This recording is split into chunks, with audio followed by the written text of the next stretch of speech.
Bapak Ibu kaum muslimin kaum muslimat yang dimuliakan Allah, pada kesempatan kali ini kita akan coba mengulas dan mengambil pelajaran dari sebuah hadis yang sangat terkenal. Semua kita atau hampir seluruh kita pasti pernah mendengar hadis ini dan barangkali sudah hafal juga hadis ini. Hadis yang sangat terkenal, Nabi SAW bersabda, Innama bu'istu liutammima makarimal akhlak. Bahwasanya kata Nabi SAW, saya diutus oleh Allah untuk menyempurnakan kemuliaan akhlak. Hadis ini hadis yang sangat luar biasa. Dikatakan juga oleh para ulama, hadis ini merupakan ungkapan yang paling indah tentang perilaku adil dan sikap objektif. Ini menarik. Kalau selama ini mungkin ketika berbicara tentang hadis menyempurnakan akhlak, orang lebih fokus berbicara kepada akhlak ini, akhlak itu. Nah, ini menarik sekali. Jadi kata para ulama, hadis ini adalah ungkapan yang sangat indah yang mengungkapkan tentang perilaku adil dan sikap objektif. Kenapa bisa dikatakan hadis ini adalah ungkapan tentang perilaku adil dan sikap objektif? Karena dalam hadis ini terdapat pengakuan dari Nabi dan juga pujian dari Nabi SAW tentang adanya nilai-nilai kebaikan sebelum beliau diutus oleh Allah dengan risalah Islam. Kita tahu bersama bahwa Nabi SAW diutus oleh Allah untuk menegakkan nilai-nilai Islam, untuk menghapus praktek-praktek jahiliyah. Ini misi Nabi SAW. Diutus untuk menerapkan nilai-nilai Islam dan menghancurkan nilai-nilai jahiliyah. Tetapi yang menariknya adalah Nabi SAW tetap memberikan pengakuan. Nabi tetap memberikan pujian kalau masih ada sebenarnya kebaikan-kebaikan pada bangsa Arab, meskipun sebenarnya mereka berada pada masa jahiliyah. Makanya dalam hadis dikatakan oleh Nabi, liutammima makarimal akhlak, untuk menyempurnakan kemuliaan akhlak. Artinya apa? Ada akhlak-akhlak mulia yang ada pada orang jahiliyah itu dipertahankan dan ditambah. Itu yang dimaksud dengan menyempurnakan. Maksud lain dari menyempurnakan ada sesuatu yang belum baik, ada sesuatu yang tidak baik. Yang tidak baik ini yang diganti dengan yang baik. Nah, inilah ungkapan yang paling indah tentang keadilan, tentang perlunya bersikap objektif. Makanya orang Arab di zaman dahulu pernah mengatakan seperti ini, al-insafu azizun, berlaku adil, bersikap objektif itu adalah barang langka. Bisa berlaku adil, bisa bersifat objektif itu sangat langka, jarang-jarang orang yang bisa seperti itu. Kenapa berlaku adil dan objektif itu sulit? Kenapa itu barang langka? Karena untuk bisa berlaku adil, untuk bisa bersifat objektif, seseorang harus melepaskan diri dari hawa nafsu. Karena supaya bisa berlaku adil, supaya bisa bersikap objektif, seseorang harus selalu meletakkan kebenaran di depannya. Inilah dua kunci. Agar bisa berlaku adil, agar bisa bersifat objektif. Melepaskan diri dari keterikatan kepada hawa nafsu, kemudian selalu meletakkan kebenaran di depan, tidak meletakkan kebenaran di belakang. Maka akan sulit sebenarnya seseorang berlaku adil jika dia selalu memperturutkan hawa nafsu. Akan tidak bisa berlaku adil ketika seseorang justru dikendalikan oleh hawa nafsu. Tidak akan bisa seseorang berlaku adil ketika kebenaran dia letakkan di belakang. Maka orang Arab mengatakan seperti itu. Al-insafu aziz, berlaku adil, bersifat objektif adalah barang langka. Sangat sulit orang yang bisa melakukannya. Kita sampaikan beberapa cerita betapa hebatnya para ulama kita dalam berlaku adil dan bersikap objektif, meskipun kepada orang yang mereka tidak senangi, meskipun itu kepada musuh-musuh mereka. Di antara kita tidak ada yang kenal dengan Imam Ahmad bin Hambal, pendiri mazhab Hambali. Suatu kali dalam majelis hadis beliau, beberapa murid beliau datang terlambat. Ditanya oleh Imam Ahmad, kalian datang dari mana? Murid-muridnya menjawab, kami baru selesai hadir dari majelis Ibnu Quraib. Kata Imam Ahmad kepada murid-muridnya, tetaplah kalian hadir di majelis Ibnu Quraib. Belajarlah kalian hadis dari beliau, ambil dan tulis hadisnya, kata Imam Ahmad.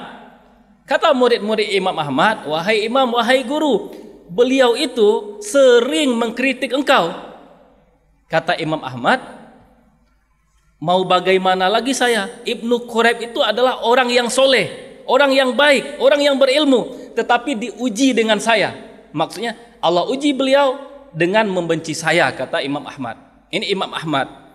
Kemudian ada lagi namanya Abu Nuaim, ulama hadis juga. Abu Nuaim pernah memberikan komentar dalam majelis hadis beliau tentang ulama hadis lain. Ulama hadis lain ini bernama Ibnu Mandah. Kata Abu Nuaim, Ibnu Mandah adalah seperti gunung yang paling tinggi di antara gunung-gunung yang ada. Maksudnya adalah keilmuan Ibnu Mandah adalah paling tinggi dibandingkan ulama-ulama lain. Padahal yang menarik adalah antara Abu Nuaim dan Ibnu Mandah terjadi perselisihan. Mereka sering bersengketa, ada kebencian di antara mereka.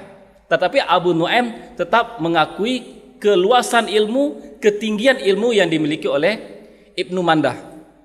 Ada lagi ulama hadis yang lain, Ali Al-Madini, seorang ulama hadis yang sangat mengetahui tentang kelebihan dan kekurangan para perawi hadis.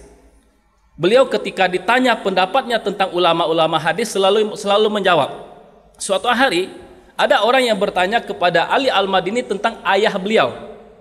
Bagaimana ayah engkau dalam periwayatan hadis? Kata Ali Al-Madini kepada si penanya, sebaiknya engkau tanya kepada orang lain. Kata si penanya, enggak, saya ingin menanyakan ini kepada engkau. Bagaimana pendapat engkau? Apa yang dilakukan oleh Ali Al-Madini? Beliau menundukkan kepala sejenak, kemudian kembali mengangkatnya. Ini adalah masalah agama.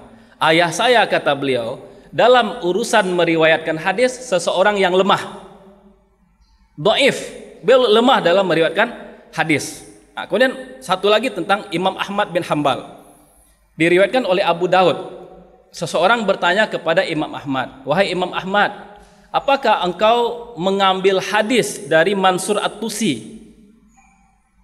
Kata Imam Ahmad, kalau tidak mengambil hadis, kalau tidak mendengarkan hadis dari Mansur At-Tusi, dari siapa lagi kita akan belajar hadis? Ini pujian dari Imam Ahmad. Kalau nggak belajar kepada beliau, siapa lagi yang akan kita jadikan guru? Kata sepenanya kepada Imam Ahmad, wahai Imam Ahmad, beliau itu sering menjelek-jelekan engkau. Jawaban Imam Ahmad sama seperti tadi. Beliau itu adalah orang yang soleh. Beliau adalah orang yang berilmu. Namun Allah uji dengan saya. Beliau membenci saya, kata Imam Ahmad. Bapak Ibu kaum muslimin, kaum muslimat, jamaah zuhur yang dimuliakan oleh Allah. Salah satu yang menjadi ciri khas atau karakter tokoh-tokoh besar adalah mereka meskipun punya permusuhan, meskipun ada pertengkaran dengan orang lain, namun permusuhan mereka dengan orang lain tidak membuat mereka mengingkari kelebihan orang lain. Ini yang menjadi kelebihan tokoh-tokoh besar. Meskipun bermusuhan, meskipun tidak senang dengan orang lain, tidak pernah mengingkari kebaikan yang dimiliki oleh musuh mereka. Kita dalam hidup mungkin juga seperti itu. Ada orang yang kita benci atau ada orang yang membenci kita. Bisa jadi orang yang kita benci atau orang yang membenci kita, mereka adalah seorang yang dermawan, seorang yang pemurah, seorang yang suka berbagi. Orang yang kita benci atau membenci kita bisa jadi juga seorang yang berbakti kepada kedua orang tuanya. Orang yang kita benci atau membenci kita bisa juga seorang yang jujur, tidak pernah berbohong. Maka akan sangat tercela. Hanya karena kebencian kita kepada orang lain, kemudian kita mengingkari kebaikan mereka. Tidak boleh. Meskipun kita benci, meskipun kita bermusuhan, yang kebaikan orang, kelebihan orang tidak boleh diingkari. Tetap harus diakui. Ini yang Allah sebutkan dalam surat Al-Maidah. La yajrimannakum syana'anu qaumin ala alla ta'dilu. Jangan sampai kebencian kepada seseorang membuat kalian tidak objektif, membuat kalian tidak berlaku adil. Bapak Ibu yang dimuliakan oleh Allah, di zaman kita sekarang, kita jelas-jelas melihat bahwa dalam masalah ilmu pengetahuan dan teknologi, Barat itu jauh lebih maju daripada kita, dan tidak akan mengurangi keimanan kita ketika kita misalnya mengatakan Barat lebih maju dalam hal ilmu dan teknologi daripada kita orang Islam. Semestinya ini yang kita lakukan. Barat dalam hal ilmu dan teknologi jauh lebih maju daripada kita. Tinggal sekarang bagaimana kita bisa mengambil manfaat dari kemajuan ilmu, pengetahuan dan teknologi yang dimiliki oleh Barat, dan meninggalkan hal-hal yang tidak bermanfaat. Terakhir kita sampaikan sebuah syair yang sangat menarik.